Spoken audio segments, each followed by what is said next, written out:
distinguished guests, it's my great pleasure to welcome you all to the 2018 Foundation Day celebrations. Foundation Day marks the inauguration of the university in 2004, and it's the most prestigious day in our calendar. My welcome is also offered on behalf of our Chancellor, Lem Sisse, the Chair of our Board of Governors and Pro-Chancellor, Edward Astle, and members of our board. I'm delighted our civic guests are present, and we also welcome the founders of the university, Professors John Gardside, Sir Martin Harris, and Dr. Roger Pannoni. Their foresight in embarking on the creation of this institution is honoured here each year.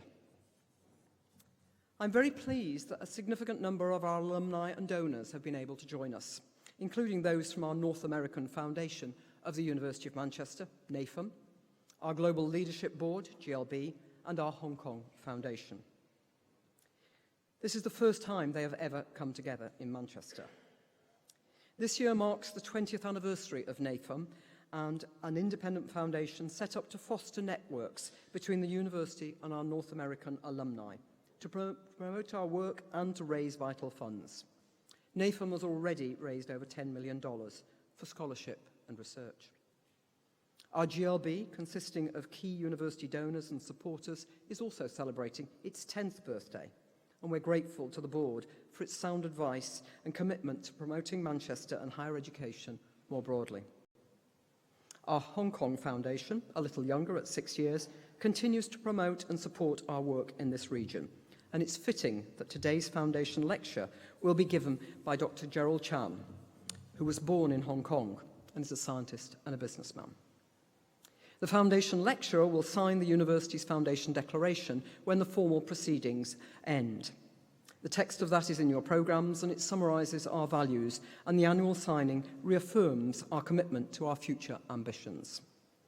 After Gerald's lecture and questions, we'll show a short film highlighting our work in industrial biotechnology, one of our 5 research beacons. We'll then move on to the conferment of honorary doctorates by our Chancellor. Today, as well as Gerald, we will also honour Professor Emmanuel Charpentier, Ms. Rachel Huff, Ms. Sarah Lancashire, and Professor Chintamani N.R. Rao. Congratulations in advance to all of you, and very happy birthday, Sarah. First, I'll give you a brief update on the university, the external environment, the challenges and the uncertainties ahead, and tell you a few of our many successes. I described a number of challenges to you last year, and I'm afraid that these persist as we face the prospect of major changes, notably in terms of our funding, depending on a government-led review of tertiary education, and of course, uncertainty still over Brexit. Last year was a particularly difficult one for universities like ours due to the proposed changes to pensions, and we all very much hope that we will reach a resolution to this in the near future. The external environment for UK universities over the next 5 years will continue to present a range of challenges as well as opportunities. It's therefore timely that we are currently consulting our staff, students and friends of the university about its future as we approach 2004, which is both the 20th and the 200th anniversary of our university. Over the past year, under each of our 3 core goals, in research and innovation, we've attracted over £300 million of external research income. We've established 5 new interdisciplinary research institutes and launched 2 cross-university initiatives, Creative Manchester and Digital Futures. We rose to our highest position yet in the Shanghai Jiao Tong International Ranking of Universities, 34th, and we are also ranked as the most popular university by UK businesses and collaborations. A world-leading precision medicine campus is set to open in Corridor Manchester Enterprise Zone, and we joined the National Alan Turing Institute. And of course, GCHQ, that is moving a significant number of staff here, will fund a Heilbronn Institute for mathematical research. And that is just a small snapshot. In teaching and learning, we remain the most popular university for undergraduate applications, and recruitment is strong in spite of many challenges in the UK, while international student applications have grown significantly. Non-continuation of our graduates, an important measure for us, those that drop out, is less than 4%, and graduate employment is high. We continue to recruit a high proportion of our students from the most disadvantaged backgrounds.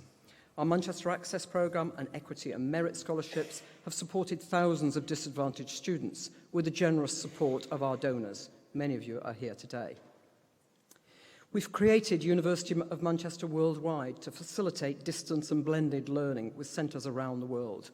And our students continue to participate in wide educational experiences known as Stellify, including 5,000 who recently took part in our ethical grand challenges. In this year's National Student Survey, the university received 83% satisfaction rate, the same as the average of the Russell Group, which is not high enough. We're currently investing in a new student experience project to support students throughout their university life.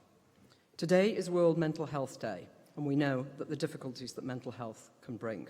So I'm very pleased that we, together with the other universities in Greater Manchester and Greater Manchester Health and Social Care Partnership, have launched a new initiative funded jointly between us for a dedicated fast-track student mental health support service.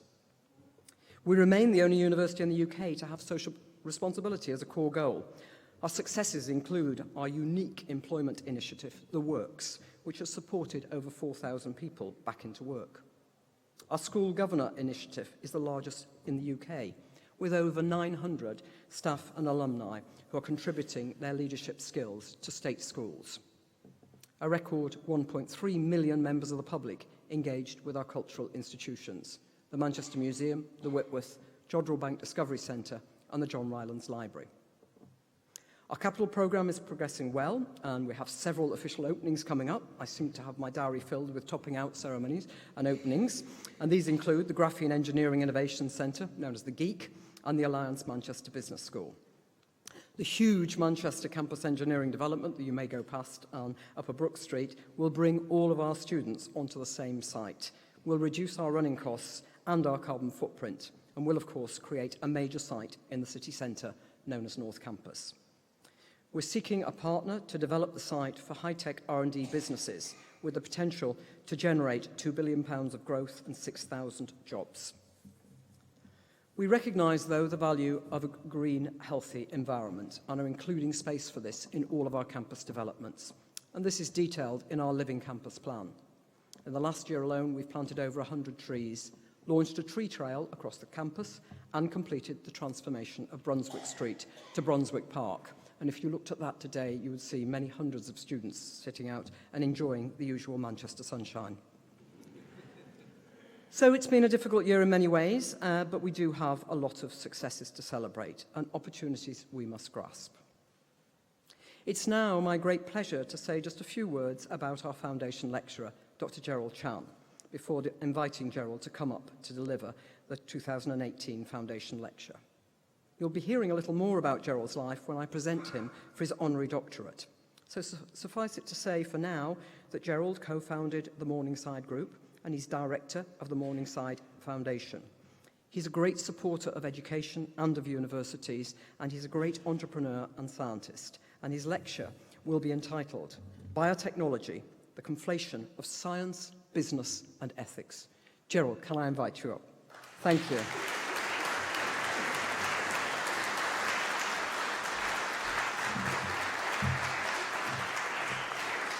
Thank you very much. I'm certainly very honored to be here with you all. Now, I'm supposed to talk about biotechnology. I will start with my own journey in biotechnology, which began when I started my postdoctoral training. After finishing my doctoral work, I had to choose a place to do my postdoc, and I was attracted to this one lab which was studying DNA damage by ultraviolet light using DNA of defined sequence. Now, those were the very early days of recombinant DNA, and we did DNA sequencing by hand. Now, we look back now and can only marvel at the crudeness and the labor intensity of science a mere 30-some years ago. But my choice for my postdoctoral training was emblematic of the aspiration of life science at that juncture, of moving from phenomenologic observations to molecular explanations. That pivot ushered in a golden age of life science in which we still find ourselves today. Our understanding of the molecular basis of life has exploded, and equally gratifying is to see the expeditious translation of such new discoveries into clinical medicine and related products for the improvement of human health. This collective effort of translational science carried out not in academia, but in a commercial setting, spawned a nascent industry that we now call biotechnology. Rather than making a new medicine by trial and error, as practiced by the pharmaceutical industry of old, the biotechnology industry is informed by life science articulated in molecular terms. The old pharmaceutical industry that grew out of the chemical industry gave way to a new industry that is led by biology. I'm fortunate to have started investing in the biotechnology industry from the early days.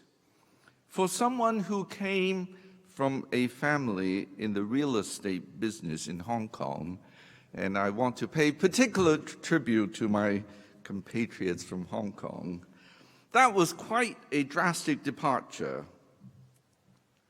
But in reality, there are more common features between the property business and the biotechnology business than what meets the eye. Property is the ultimate example of real assets. If my property occupies the city's busiest street corner, no one else can own that corner nor create another corner exactly like it. People can build buildings, but no one can make land. Land is the most irreproducible of all assets, and its financial value is underpinned by its irreproducibility. There is therefore an aspect of natural monopoly in real estate. Professor Eric Posner of the University of Chicago has recently introduced the concept of a new tax on real estate, taking into consideration this implicit monopolistic character. In contrast, intellectual property, which is a stock in trade for biotechnology, they are difficult to create but relatively easy to reproduce. This is why we have patents to protect inventions. The financial value of an innovative drug is underpinned by the patent protection. The same chemical molecule as a generic drug costs a fraction of the same drug before patent expiration. Hence, both the property business and the biotech business possess monopolistic characters. The difference is that the monopoly of properties can be perpetual as long as property right is protected by law, whereas the monopolies that stem from patent protection have expiration dates. Now, it may further surprise you if I say that the biotechnology business also shares certain characteristics with the creative industry. Novelists write novels, musicians compose songs, scientists make scientific discoveries.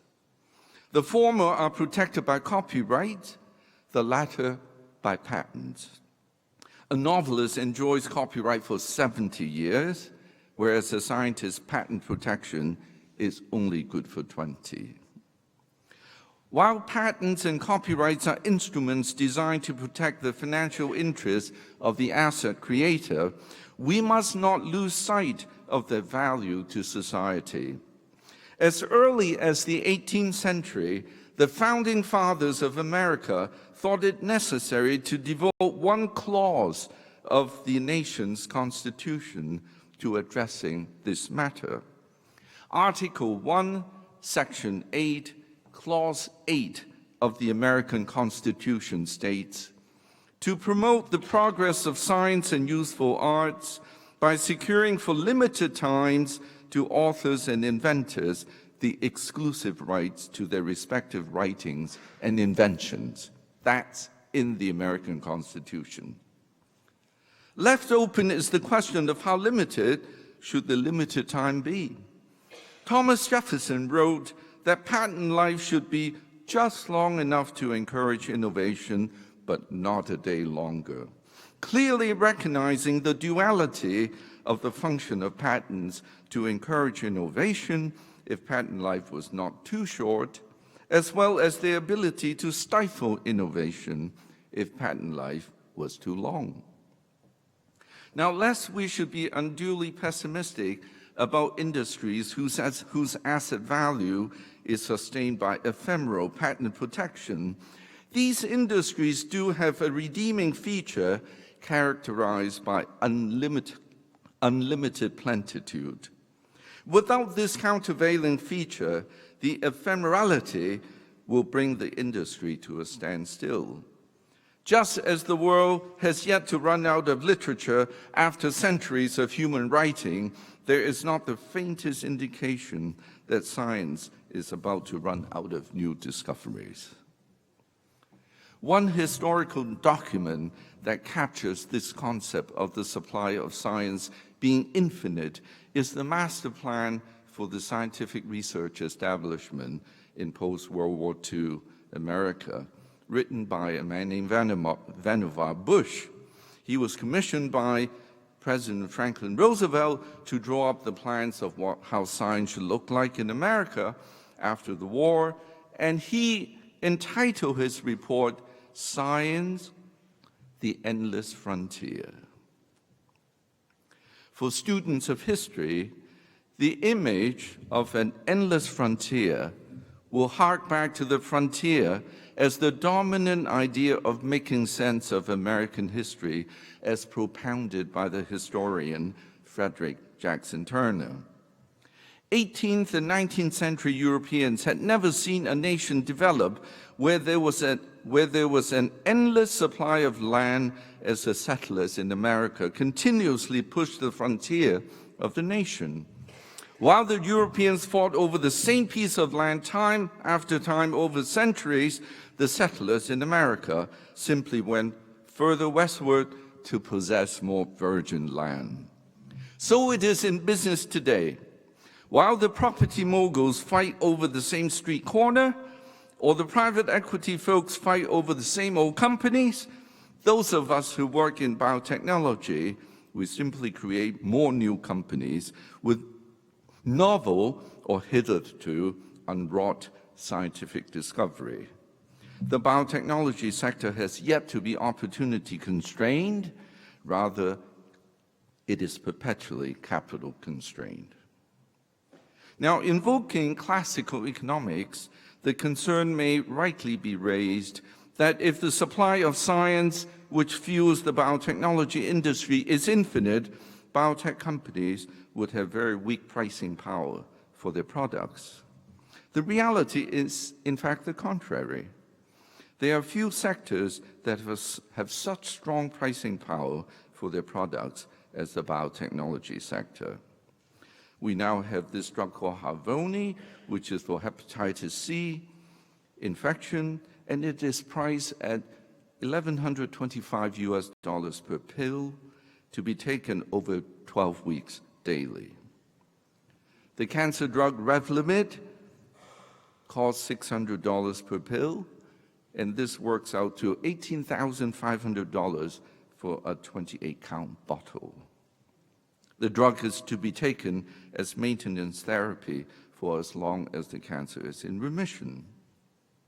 Therapeutics for rare diseases routinely run into several $100,000 per year, and the use of these drugs are lifelong.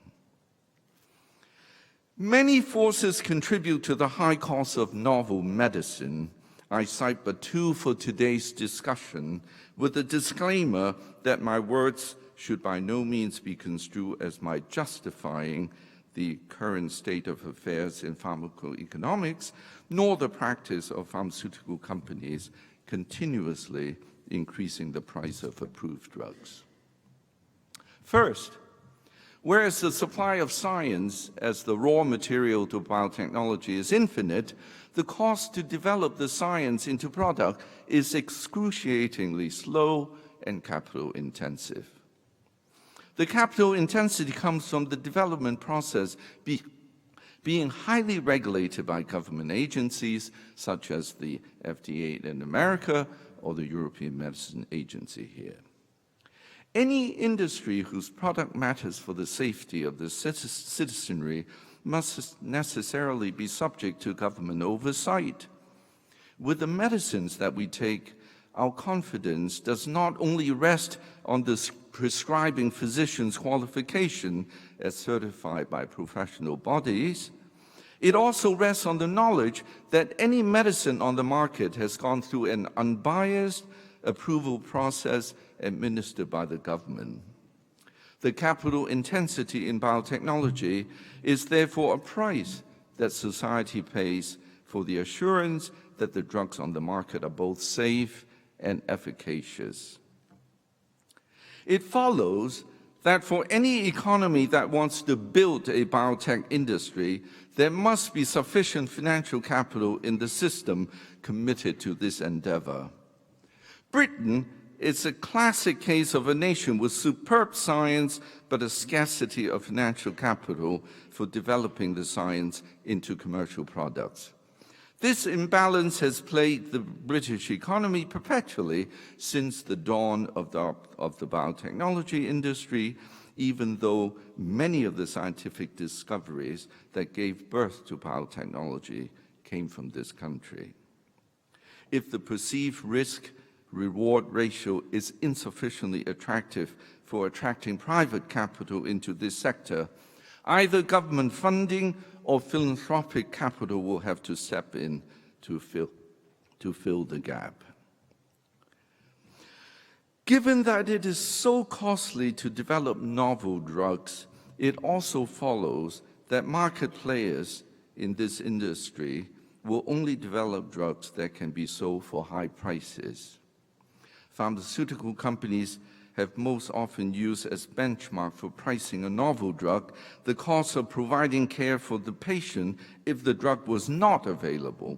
For example, the high price of that hepatitis C drug that I talk about, it's justified by the cost of care for the patient without this medication, who would eventually develop liver cirrhosis, necessitating liver transplant, or liver cancer. This is the logic behind the $1,000 pill. Economics undoubtedly also underlies the recent decision by the pharmaceutical company Novartis to stop making antibiotics. The fact that a short course of antibiotics does cure infections is also the reason why antibiotics do not make for good pharmaceutical business. A patient cure is a customer lost. Contrast that to the disease-modifying drugs that require lifelong use. They are annuities to the drug companies. So just as the threat of multi-drug resistant bacteria is more dire than ever before, the economic disincentive for developing novel antibiotics is also greater than ever before.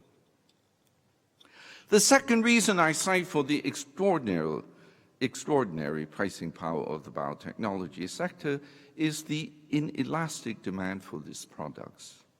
Because they matter to people's well-being, including in some cases life or death, the demand for biotech products is extremely inelastic.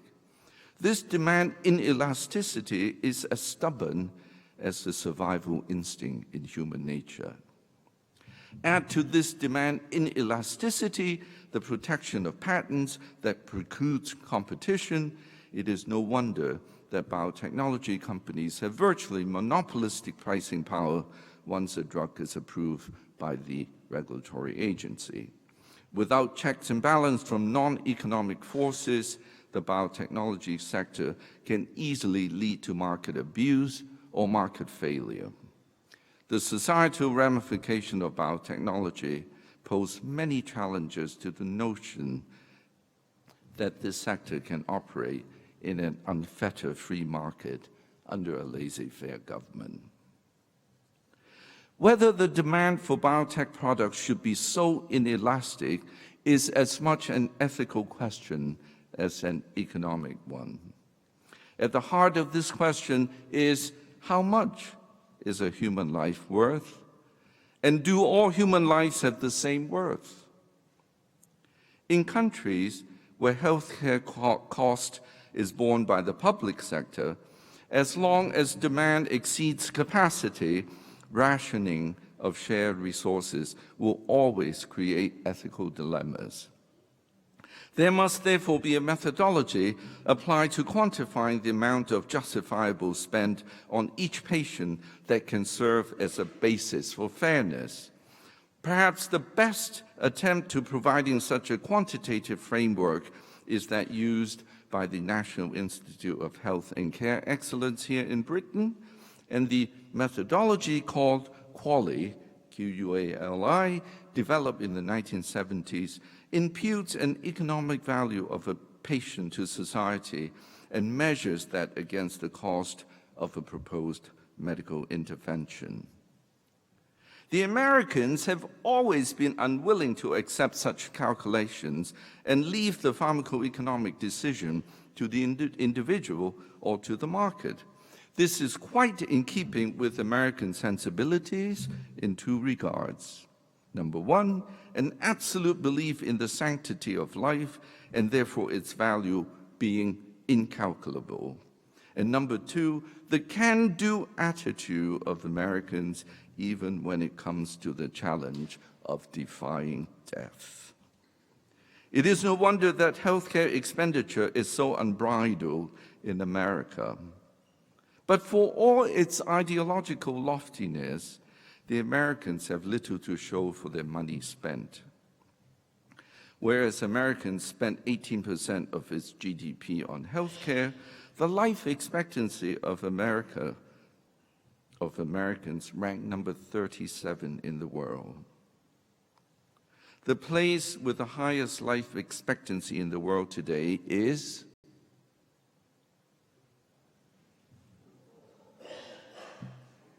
Hong Kong.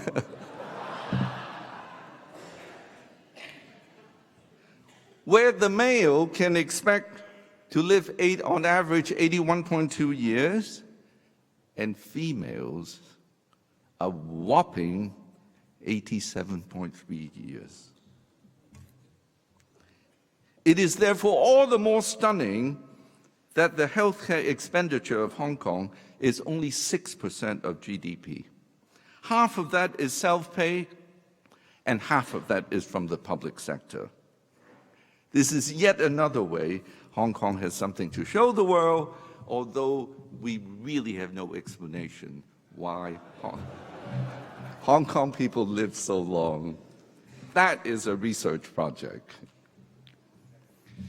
Some years ago, an oncology friend in Hong Kong related to me a rather poignant story of an economically rational end-of-life decision.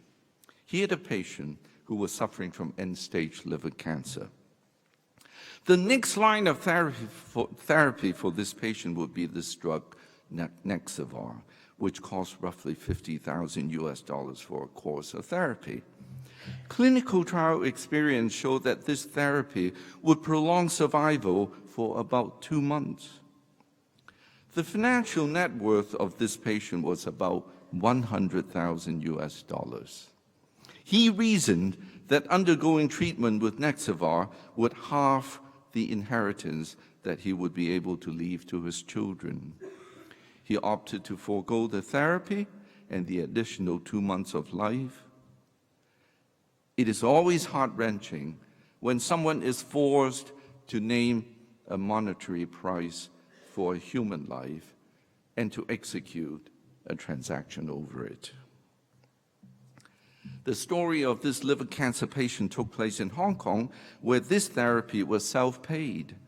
For such patients and their families, the decision to treat or not to treat is a matter of conscience. For societies where there is socialized medicine, the cost is transferred from the patient to the taxpayers at large.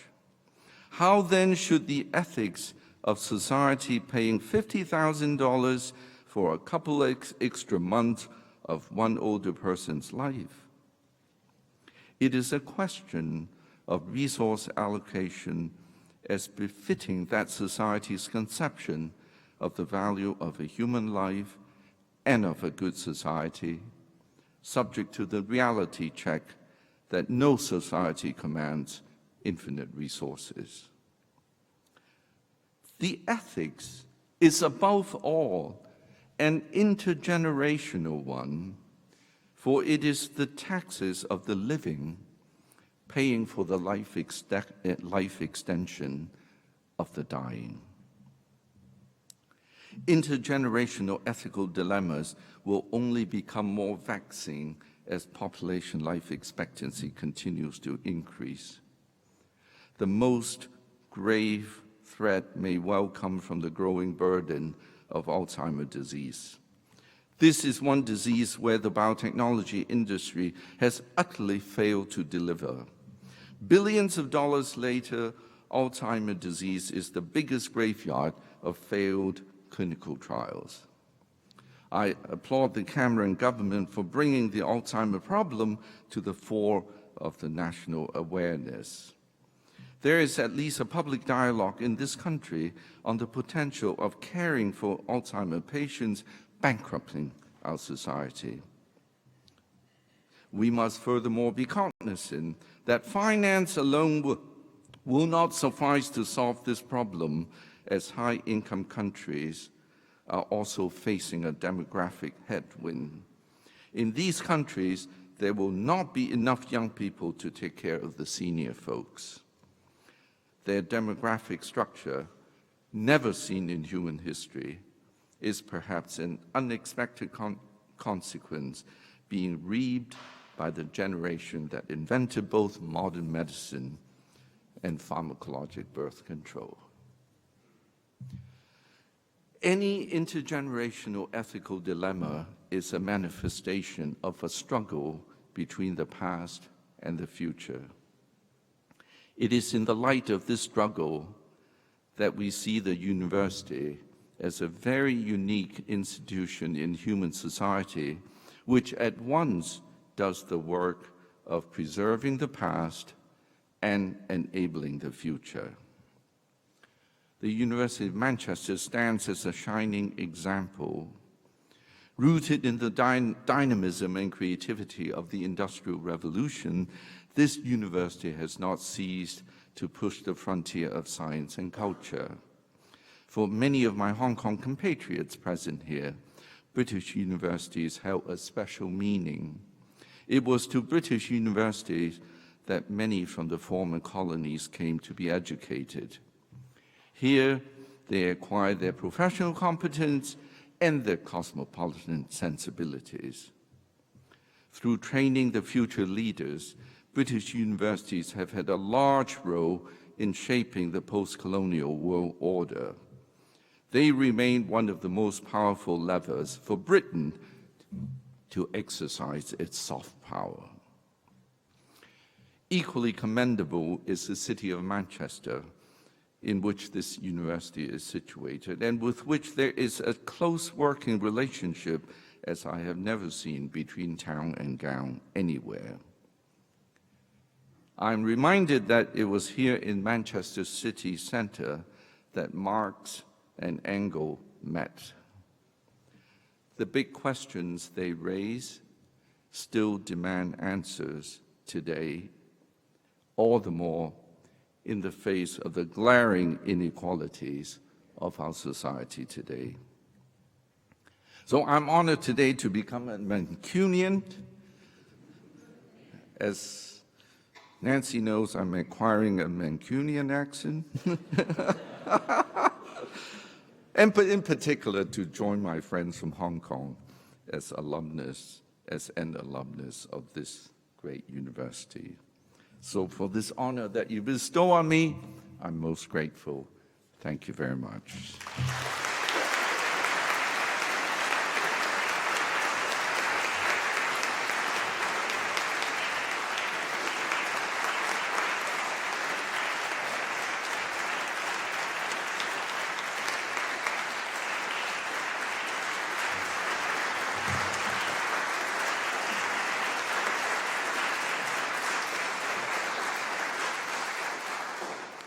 So I've read many of Gerald's speeches, and I knew from reading them what a great foundation lecturer he would be, and it's a pleasure that I'm listening to him here at the University of Manchester. So thank you, Gerald.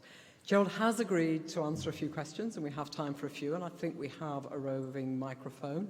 If there are a few questions, please. I'm looking. Come on, colleagues. Oh, I've got two now. Kieran and one there. One here. Can we come round this, down the middle for both?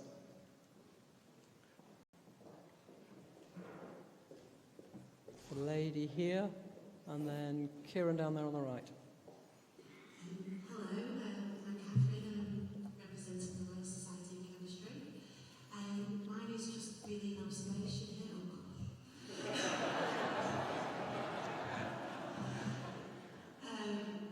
You quoted the price for pharmaceuticals in dollars, and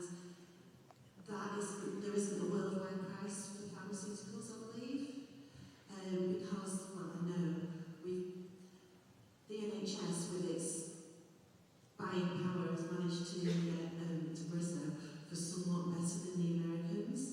Do you have any comments on that with the social flow of medicine and the personal flow of medicine? Do you have any comments on that? Yeah. So, for the Western European countries where you have basically a single buyer, for the whole country, there is considerable more leverage in bargaining with the pharmaceutical company for prices. The fact of the matter, if you talk to people in the pharmaceutical company, is that it is almost impossible for them to make much profit out of Western Europe, which is the way it should be. So the big profit of the pharmaceutical companies really are made mainly in America, and then in some of the emerging markets, where there is a good self-pay, population. Countries like China, Russia, depending on the particular medicine.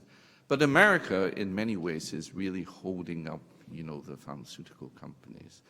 So you're right that there is no uniform pricing across the world. Some pharmaceutical companies have tried to soothe their conscience by offering drugs at very, heavily discounted prices, to countries, low-resource countries. And that, of course, is good.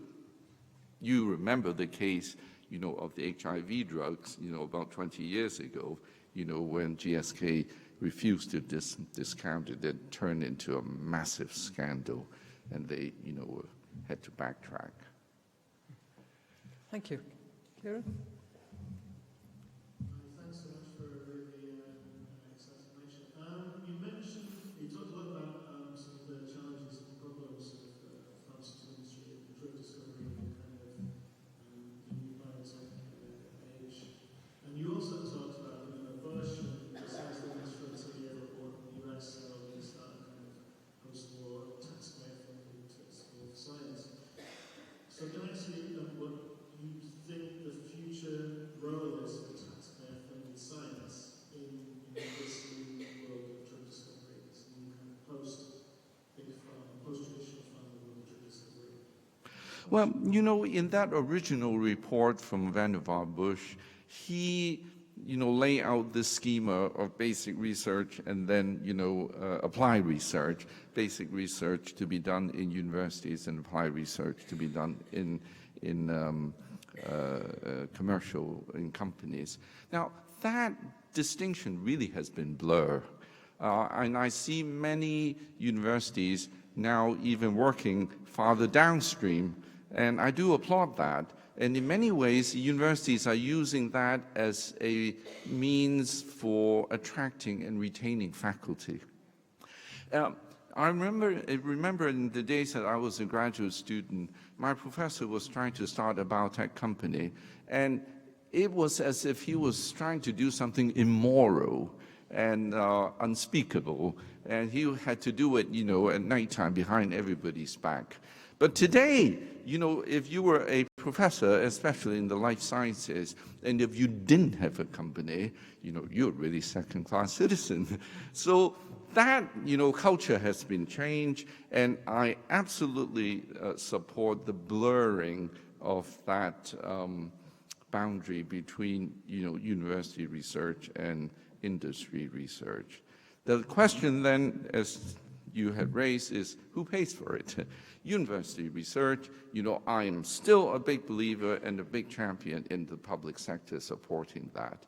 So much of what we enjoy today really comes from that era, that post-World War II era, when there was such copious funding of science in America. I mean, that has turned out so much good for the whole world. I still think if you look at the NIH budget, which is like, 30-some billion dollars, in the greater, scope of things of how America is run, that is like a drop in the bucket. So increasing, science is absolutely something that I feel, the public sector should do. And there needs to be citizens who speak out and put pressures, on the MPs, in this country to do that. And I hope, that things won't happen, much more, beyond what we are experiencing in America, with this sort of anti-intellectual, anti-science, climate that the current administration has brought in. Having said that, last year's budget in America, the budget for NIH actually went up. John, I think we'll probably have to be the last one, unfortunately. John? Gerald, thank you very much indeed. I'm ex-pharmaceutical industry, and if we were to give your talk to all of our graduates heading to the pharmaceutical industry, it would raise most of the critical ethical questions for today. There's an idea. I wish I'd been educated with that when I started. I'm retired now. But a different sort of question, though. You talked about the lack of capital capacity in the UK that was commensurate with the amount of research that we're investing in. So, for instance, in the public sector, I think there's approximately £1.5 billion per annum going to the Medical Research Council, the National Institute of Health Research, and probably another £1 billion if you add it all together from the medical charities. So if you take a round figure, say £2.5 billion, what would be your guideline for the capital capacity that we might need to do it justice? I would find it very difficult to answer at that level, but let me reduce that to a smaller scale. Let's say a good size and good high quality research university in America. Every year, the university may file 50 patents. They would file more, disclosures, of inventions. But the number that they would, actually fund the filing of patent, let's say 50. Out of that, how many spin-outs, would actually happen, in a typical university like that? I venture to say 5 to 10. If you take that as a snapshot, you would say the imbalance is probably 5 to 10 times. It costs so much, and the spinning out, which is doing a Series A financing, that is probably just 5% of what it really takes, to develop the drug all the way, to approval, assuming, it works. If it doesn't work, it just dies on the vine. So that imbalance is huge, and I don't think there's any way that any system, can fully fund everything, nor does it make sense to do that. So the role of a venture capitalist like myself is really a role of, you may say, the market's role of resource allocation. And how do we make those choices? It is a bit of black magic. It's experience. And it's not entirely straightforward. There's no formulaic way, to come to those decisions. And as you know, these companies or these programs, development programs, sometimes they die, they get resuscitated, and then you find something else, and they're like a cat, you know, they have many lives. So it's really hard to say any hard and fast rules, but any movement towards remedying that imbalance would be very much. I'm going to squeeze in one very short question and very short answer, but it's only because it's Jerry, who's a Mancunian from Hong Kong. That's precisely what I wanted to ask Dr. Chan. Can you tell me, for someone who grew up in Hong Kong and has become a Mancunian for many years, Well, Bostonian. the same longevity of life expectancy? You don't have to answer that. I'm sorry, I didn't catch So he what wants is. to know, since you've left Hong Kong, you've lived in Boston for 40-odd years, are you going to maintain the same longevity as you would have done if you stayed in Hong Kong? The jury is still out. Okay, good answer. Thank you. I'm not done yet. So, Thank you.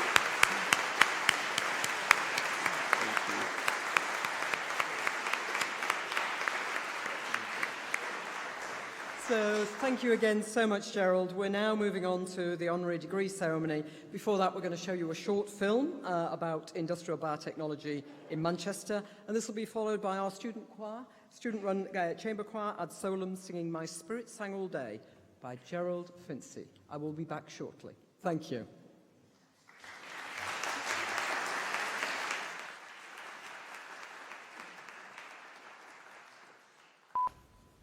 Okay, camera rolling.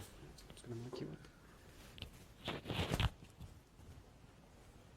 up. Okay, are you ready, Nigel? Sure. Can you tell us how industrial biotechnology at the University of Manchester is helping to shape the world? Well,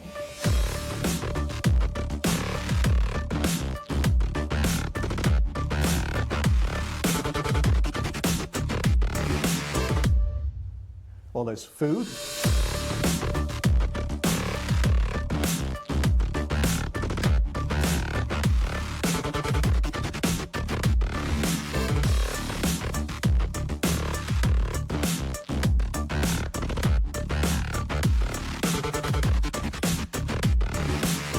And of course there's fuel.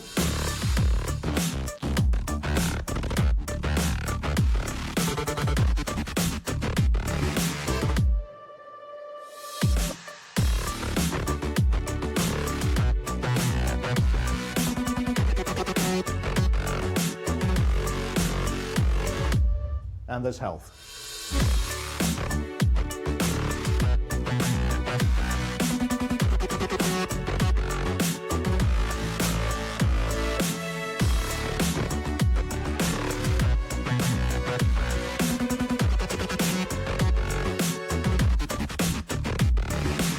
In short,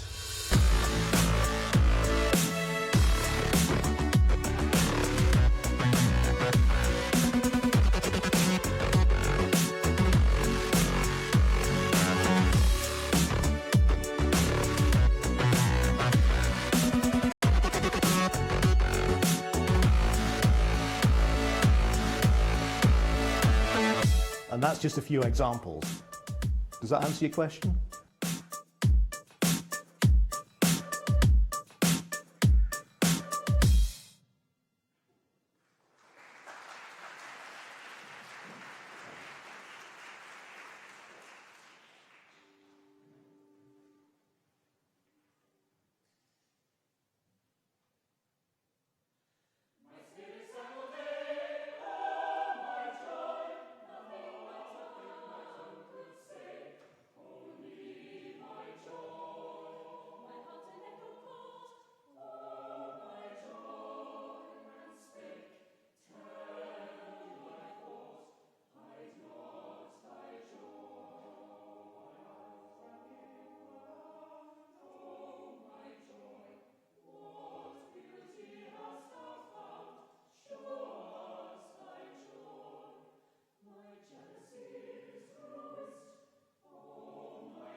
Ladies and gentlemen, the honorary degree ceremony will begin shortly.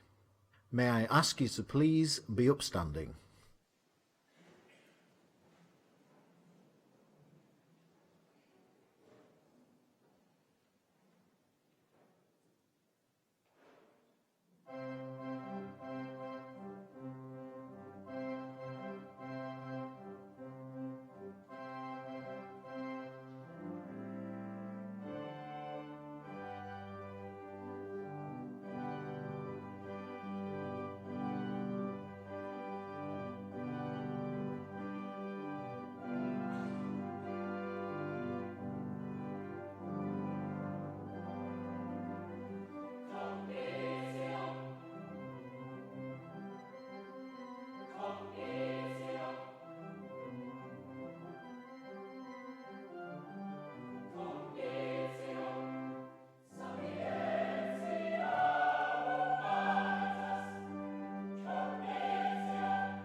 Distinguished guests, I'd like to begin by echoing the President and Vice-Chancellor's welcome to you all to this most prestigious of occasions, our Foundation Day celebrations, an integral part of which is, of course, this honorary degree ceremony. I would also like to say how much I enjoyed Dr. Chan's foundation lecture and how proud I am of this university's history and current work, some of which was highlighted in the film we've just seen. I'm also very excited to see what vision emerges for its future. So, it's with great pleasure that I now perform one of my official duties as Chancellor, which is to honour 5 distinguished individuals with the conferment of honorary doctorates. Each of the 5 has, in their diverse fields, contributed hugely to the good of society, and their achievements have had a positive impact way beyond their most immediate spheres of influence. As a recent recipient myself, I can appreciate that. Can I just tell you something? I've got to wear glasses. I just want to share that with you. I'm just at that bridge between the glasses wearer and the non-glasses wearer. But as a recent recipient myself, I can appreciate their significance, being the highest honour that the university can confer. And in conferring the honour, the university is not just recognising these distinguished individuals, it's also making a statement about itself. A university is shaped and defined by the calibre, qualities and personal and professional values and achievements of those who choose and whom it chooses to join its community, whether as honorary graduates, alumni, students, researchers, teachers, or the many support staff who help to facilitate academic excellence in many ways. Their university is therefore being enhanced by the honour that Gerald Chan, Emmanuel Charpentier, Rachel Huff, Sarah Lancashire and Chintamani Rao are conferring on us. Put simply, we are honoured by honouring them. In just a moment, the Registrar and Secretary will escort the first of our honorary graduates, Dr. Gerald Chan, onto the platform where Professor Dame Nancy Rothwell will present him.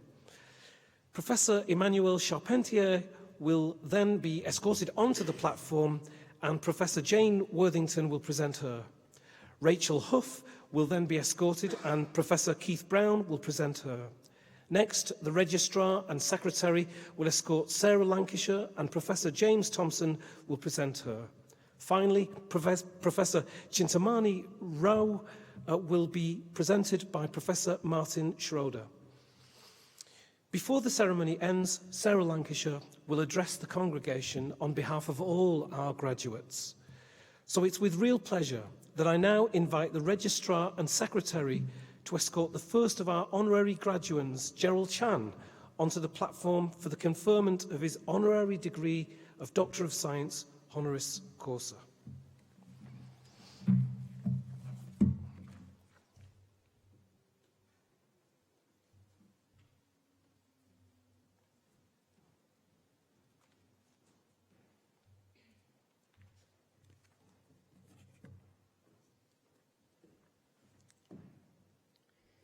So the first thing to say is, Len, we haven't had a selfie yet.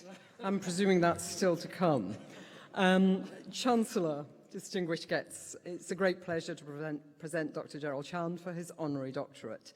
Gerald's visited us many times, has been very supportive of our university. As he indicated, he has also acquired a slight Mancunian accent, apparently from the builders working on his property in the south of England. And Gerald's favourite phrase now is lovely. I was surprised we didn't hear it in his speech, but I've heard it many a time from him, and we're delighted to welcome you now as not only an honorary graduate of the university, but of course an honorary Mancunian. So Gerald was, as you heard, born in Hong Kong, so it's fantastic that we have visitors from our Hong Kong Foundation, who I noticed while I was up here are each wearing matching university ties. So congratulations. Gerald graduated from UCLA in engineering, then studied radiation biology at Harvard, followed by a postdoctoral position at the Dana-Farber Cancer Institute. Gerald is a scientist and a businessman with very diverse interests. As you might have guessed from the topic of his foundation lecture, his primary focus has been in biotechnology, with a particular emphasis on startup companies trying to develop new models for the development of new medicines.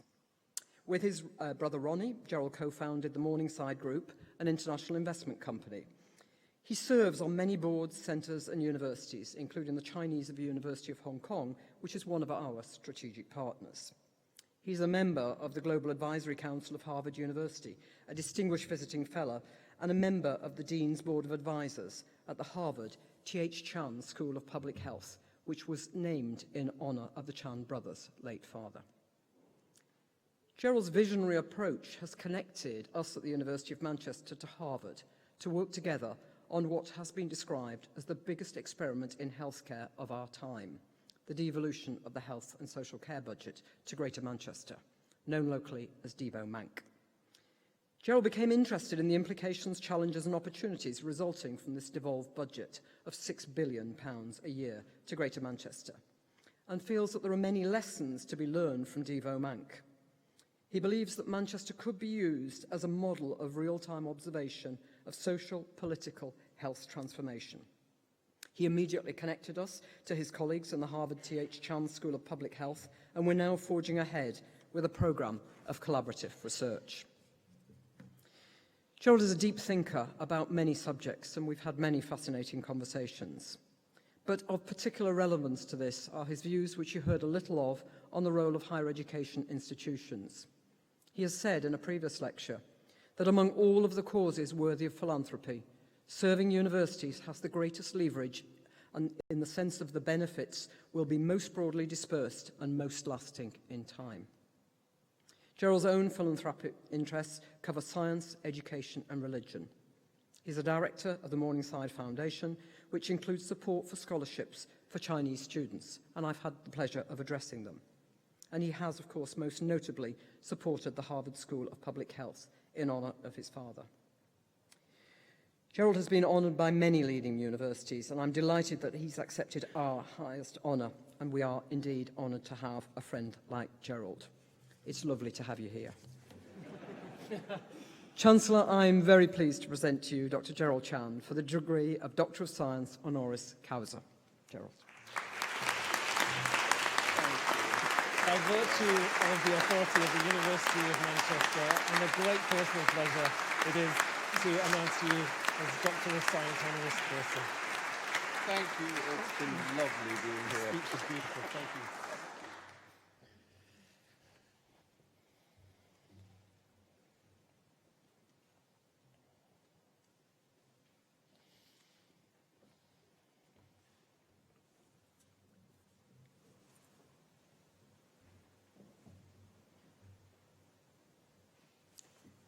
Chancellor, distinguished guests, the modern era of genetics is punctuated by a series of landmark discoveries familiar not just to geneticists, but appreciated by society at large.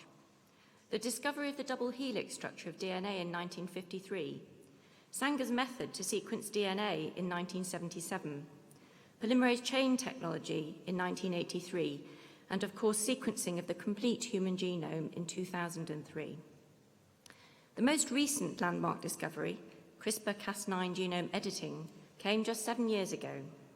Professor Emmanuel Charpentier described a method which allows highly precise, targeted editing of DNA sequence. The method is based on the use of specific enzymes or molecular scissors, which allow deletion or insertion or replacement of DNA at specific sites in the genome. The exciting opportunities created by this precise, cheap, and relatively easy-to-use methodology for discovery science and for wide-ranging translational applications in plant sciences, agriculture, and medicine are now being realised. Emmanuelle gained her PhD in 1995 for investigations on the molecular mechanisms underlying antibiotic resistance at the Pierre and Marie Curie University in Paris. After postdoctoral studies at the Institut Pasteur and 5 years in New York with positions at 3 institutions, Emmanuelle returned to Europe in 2002 to join the University of Vienna as assistant professor and head of her own laboratory in the Department of Microbiology and Immunology. Whilst researching how bacteria use small RNA molecules to regulate expression of their genes, she became aware of clustered, regularly interspersed, short, palindromic repeats, or better known, CRISPR. She went on to develop a hypothesis as to the means by which bacteria use CRISPR and the enzyme Cas9 to thwart viral infection. In 2009, Emmanuelle moved to Umeå University in Sweden, where she continued her work to prove her theory, which she published in the journal Nature in 2011. That same year, Emmanuelle teamed up with Jennifer Doudna from the University of California, and together they determined in detail how CRISPR-Cas9 system functioned, reporting this in their joint publication in Science in 2012, in which they also illustrated how it was possible to use tailored RNA to program CRISPR-Cas9 to cut double-stranded DNA at targeted sites, facilitating genome editing of incredible precision. Since then, the scientific world has not been slow to pick up on the potential of this finding, with modifications and improvements to the methodology and an increasing number of examples of how the technology might be used with wide-ranging opportunities to, for example, correct genetic errors that cause disease, potentially resurrect extinct species, to create new and healthier foods, and to eradicate the world's most dangerous pests. In recognition of her outstanding research, Emmanuelle has already been the recipient of numerous international prizes. She has membership of multiple national academies and has received many honorary doctorates. Emmanuelle's story illustrates the importance of investing in basic discovery science, even when the potential for utility or translation is not obvious. As she has illustrated, powerful tools come from unexpected sources. Chancellor, I am very pleased to present to you Emmanuelle Charpentier for the degree of Doctor of Science, honoris causa. By virtue of the authority vested in me by the University of Manchester, and with great personal pleasure, this is your Doctor of Science. Congratulations. Honoris causa.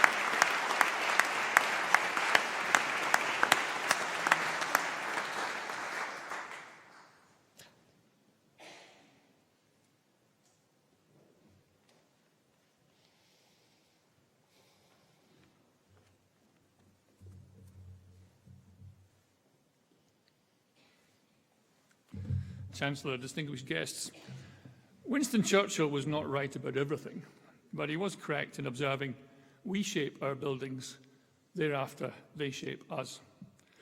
I never experienced Manchester before the recent period of regeneration, but many of you did experience it, while the rest of us have seen the pictures and read the accounts. A grim, uninspiring urban landscape for a declining, downcast population, a metaphor, if you like, for everything negative about post-industrial society and its left-behind inhabitants. I hope I'm not overdrawing that for some of you who live here. That was the setting for the challenge Rachel Huff set herself as a young Mancunian architect, to breathe life and joy into that dreary, decaying world. There was not a great deal of encouragement for women to enter architecture in the 1980s.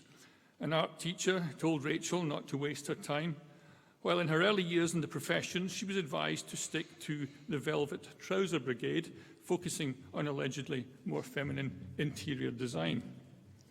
But Rachel persevered. Having graduated from the University of Bath, she and Ian Simpson co-founded Simpson Huff Associates in 1987 and went on to become the winner of many awards and accolades.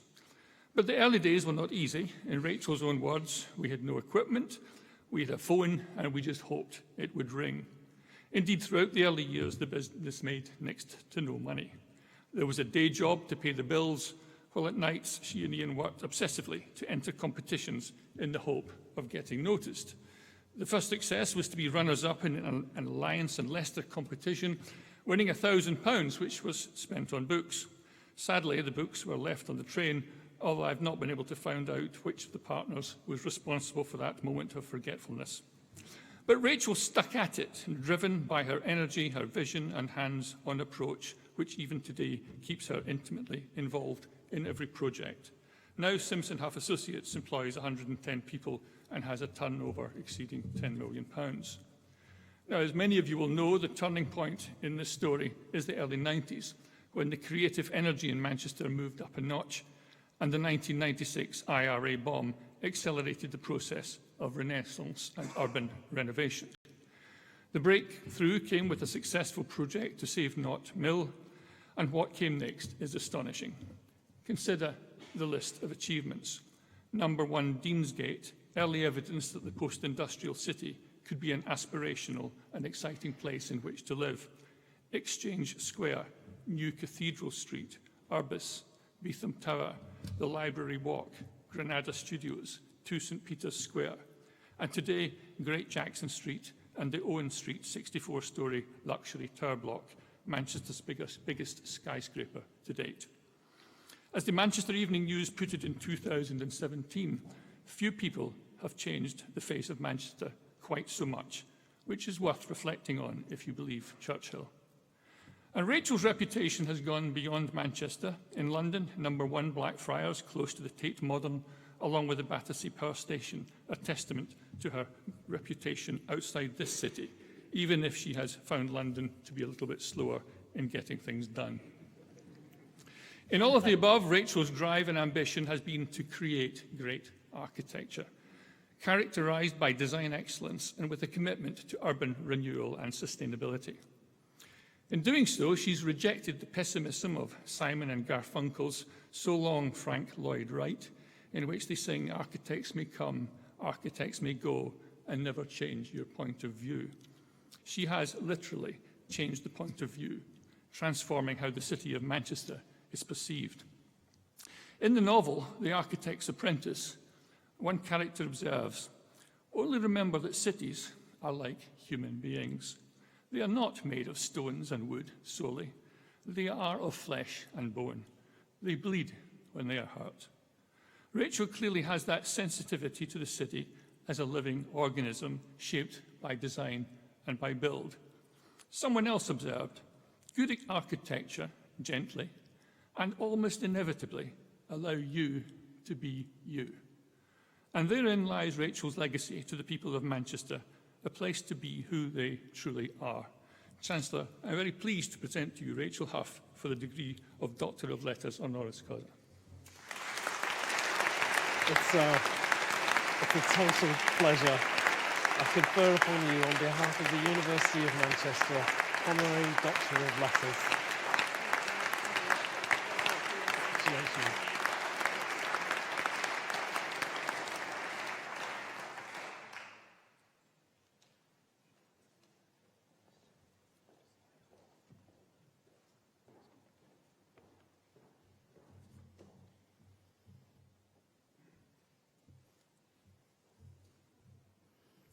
Chancellor, distinguished guests, I'm delighted to be offering this citation for Sarah Lancashire's honorary degree, particularly as it's her birthday. When she received her OBE for services to drama from Prince William, she reported that he said he had never seen Happy Valley. Yeah, big sigh. I'm impressed. Well, Sarah, I can promise you, here in Manchester, we have. And like the judges at BAFTA who awarded you the richly deserved Leading Actress Award for your role in the series, all of us here think you were brilliant in it.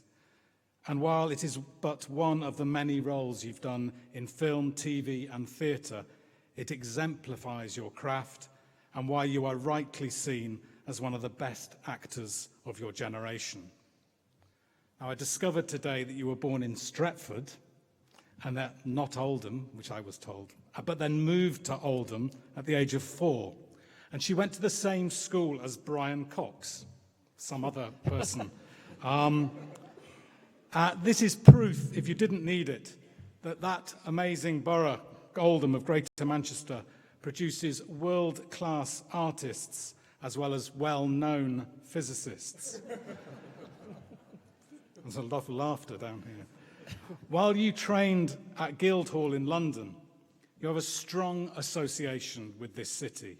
Your first professional roles were at the Library Theatre, which many of us here remember as a great city theatre, now merged with the Corner House to form the new venue Home.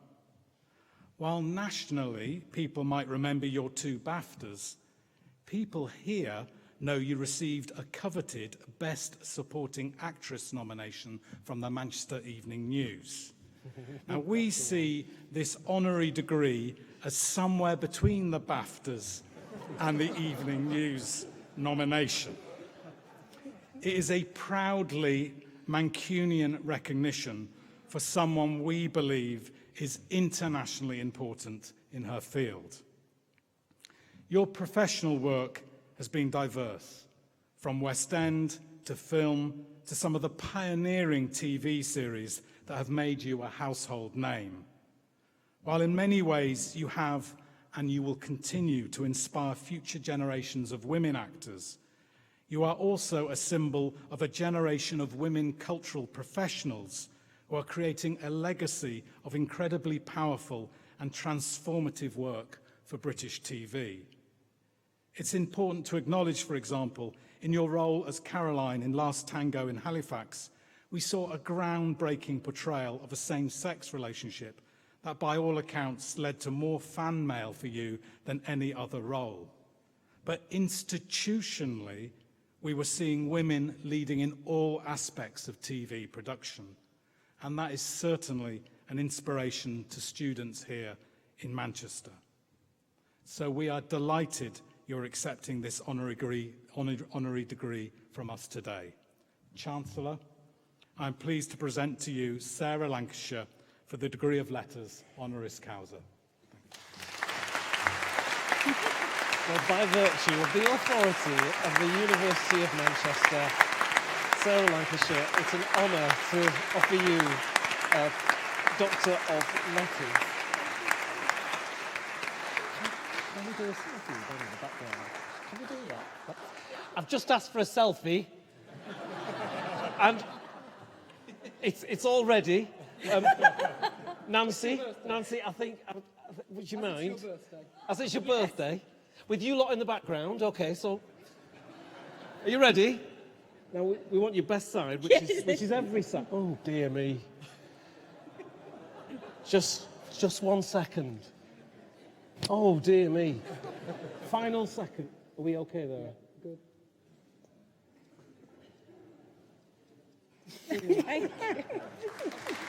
Thank you.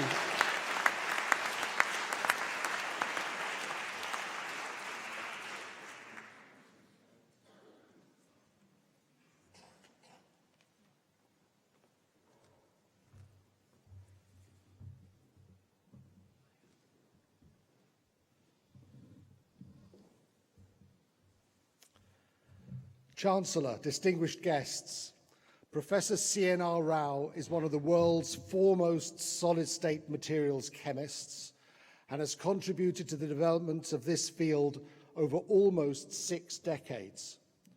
His work on transition metal oxides and two-dimensional systems has led to major new understanding of the relationship between the structure and properties of materials.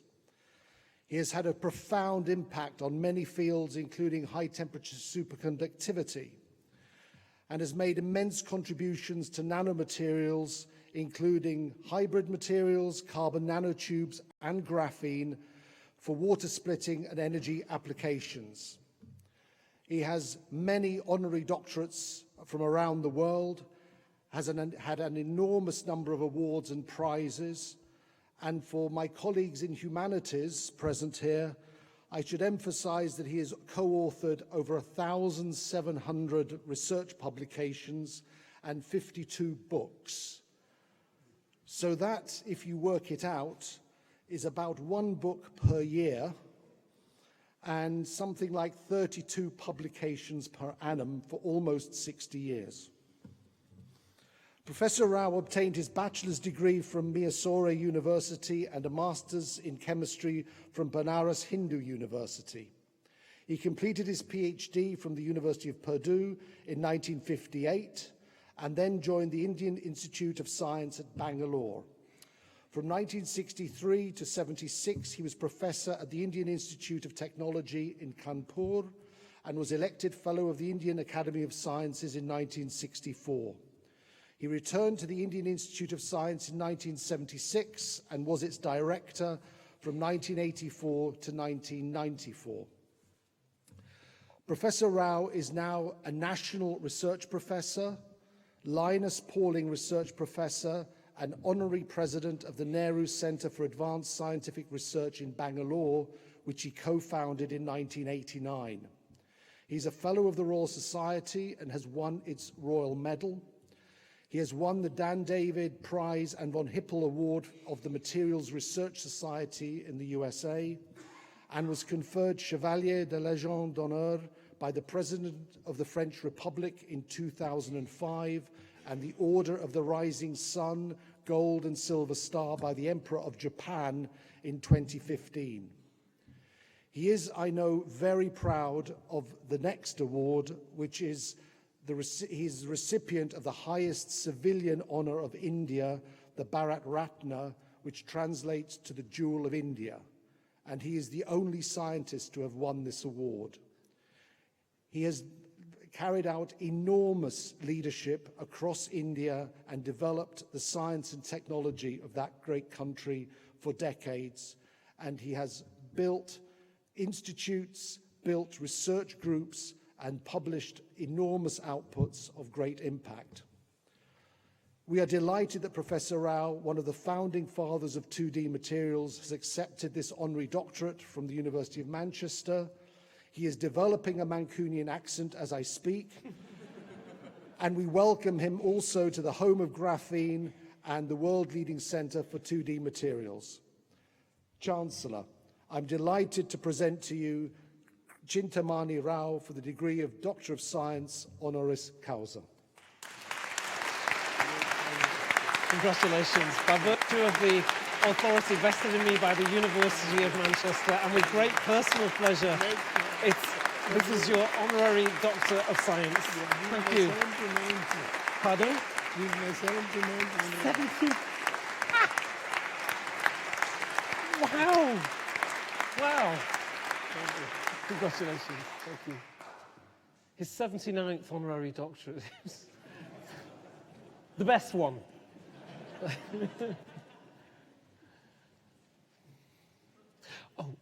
Sorry. Dr. Sarah Lancashire, on behalf of the honorary graduates, would you deliver to the congregation your speech? Thank you.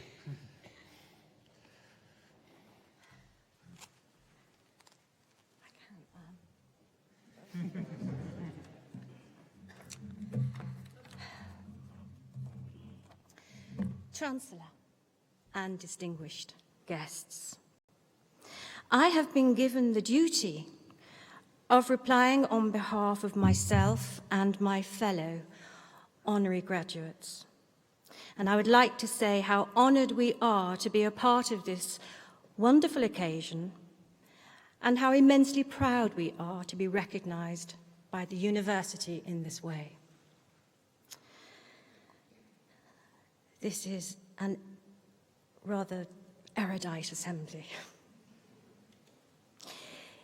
It's a daunting and rather overwhelming task, considering the combined academic and professional achievements of my fellow graduates. Our experiences may be extraordinarily diverse, but there is one thing on which we can all agree. There are 77 shopping days left until Christmas.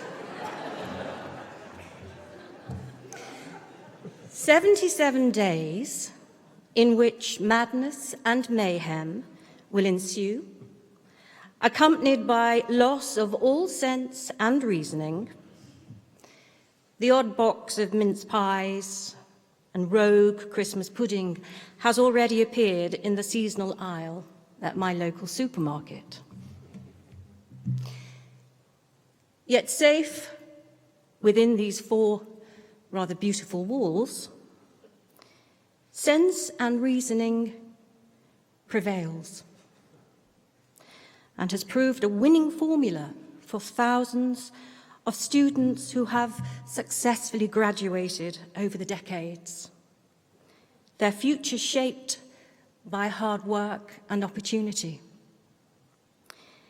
Indeed, 30 years ago, my own twin, happy birthday, Simon, graduated as a Doctor of Medicine from this same hall, witnessed by myself and our grandfather, who was then nearly 90 years old.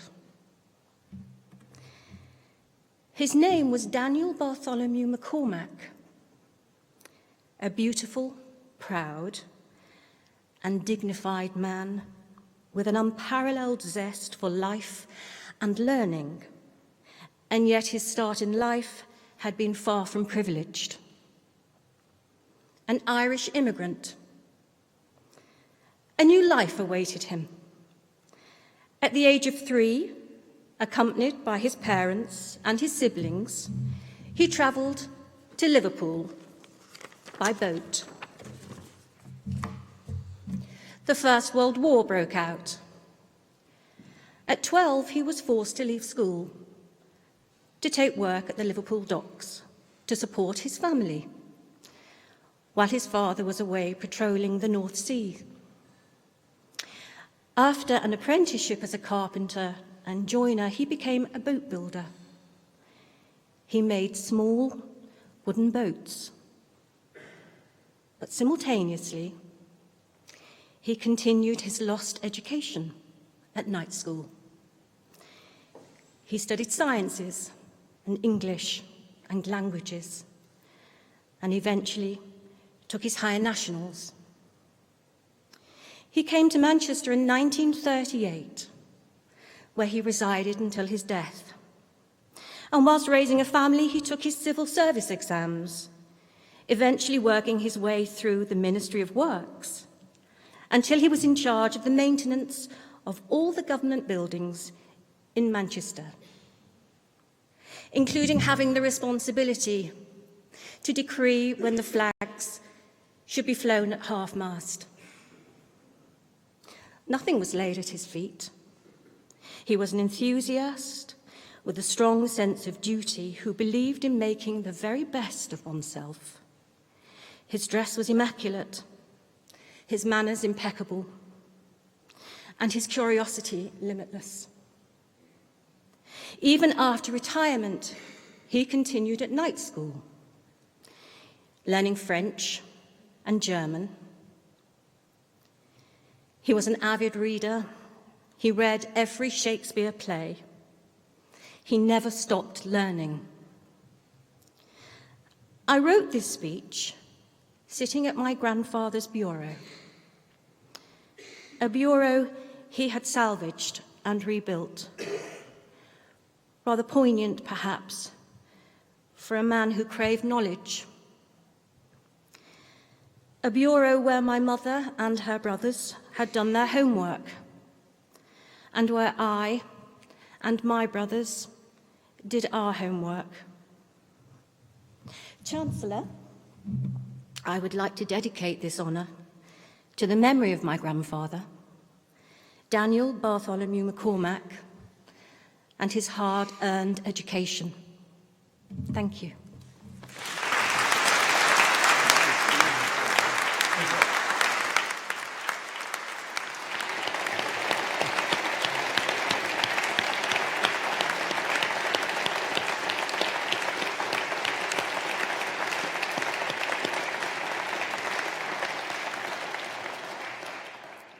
Doctors Chan, Charpentier, Hough, Lancashire and Rao. On behalf of the university, I would like to extend warmest congratulations on your honorary doctorates and to offer each of you our very best wishes for the future. I now declare this ceremony closed.